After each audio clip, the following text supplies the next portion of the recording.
ఇప్పుడు అంటే జంధ్యాల గారి పేరు మీద మీరు ఈ మధ్య ఒక అవార్డు మీకు ఇచ్చారు. అంటే అవార్డు మీకు రావటము, ఆయన పేరు మీద రావటము చాలా సంతోషకరమైనటువంటిది. అంటే తెలుగు ఫిలిం ఇండస్ట్రీలో ఒక అంటే కొంత ఇట్లాంటి కథానికలు వచ్చినా కానీ చాలా వరకు చాలా మ్యాచోయిస్టిక్ ధోరణే ఎక్కువ ఉంటుంది. అంటే దానిని అంటే మార్చగలుగుతారా, లేకపోతే అవన్నీ చాలా పెద్ద విషయాలు, కానీ దానికోసం ప్రయత్నాలు ఏమైనా చేస్తారా ఎవరన్నా? చాలా మంది డైరెక్టర్స్, మంచి మంచి డైరెక్టర్స్ ఉన్నామమ్మా. ఇప్పుడు పెద్ద వంశీ గారు ఫర్ ఇన్స్టెన్స్, ఆయన 3-4 సినిమాలు చేశాను.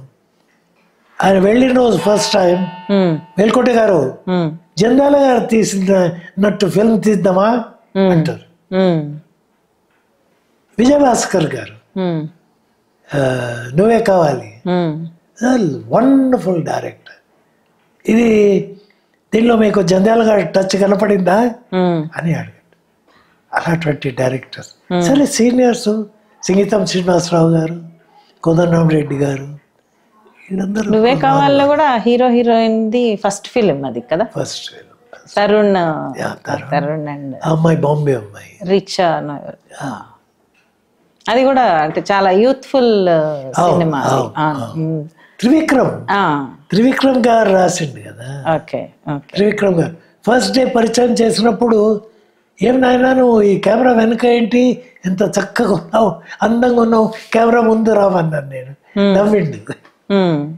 దాని తర్వాత ఆయన డైరెక్షన్లో ఈ మధ్యలో ఒక సినిమా కూడా చేశాను, అరవింద సమేత.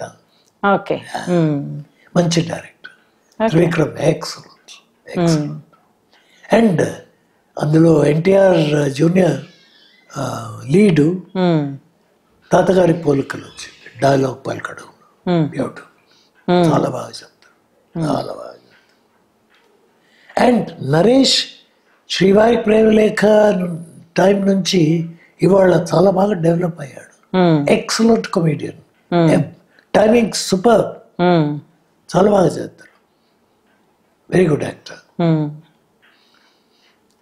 అట్లా అంటే కమెడియన్స్గా ఉన్నటువంటి వాళ్ళలో ఇప్పుడు కొత్తగా ఎవరన్నా వస్తున్నారా? వెన్నెల కిషోర్ ఎనీ డే, ఎక్సలెంట్. ఆ డైరెక్షన్లో 2 సినిమాలు చేశాను, ఆయనతో కలిసి 2-3 సినిమాలు చేశాను. Very good. ఈ మధ్య కొంతమంది బాగా యంగ్ జనరేషన్ కూడా కమెడియన్ దాంట్లో బాగా వచ్చారు. బట్ అందులో మీరు ఏమైనా అనండి, ఫర్ మీ ద కింగ్ ఇది బ్రహ్మానందం. గారు అంటే ఆయన వాచకం కానీ ఆయన మాట్లాడటము, యాక్షన్ అవన్నీ కూడా డెఫినెట్గా ఒక కొత్త ఇదిలో ఉంటాయి. ఆయన కూడా లిటరేచర్ బాగా చదువుతారు కదా? పుస్తకం రాశారంట ఈ మధ్యలో. అవును అవును, పుస్తకము నేను ఆయన వెనకపడి తమిళంలో కూడా వచ్చింది అది. రాయాలి because it will be a history of Telugu film industry. ఇది మీరు తప్పకుండా రాయాలి అని ఎన్నోసార్లు చెప్పాను ఆయనకు. చాలా మంచి వెరీ గుడ్, వెరీ గుడ్.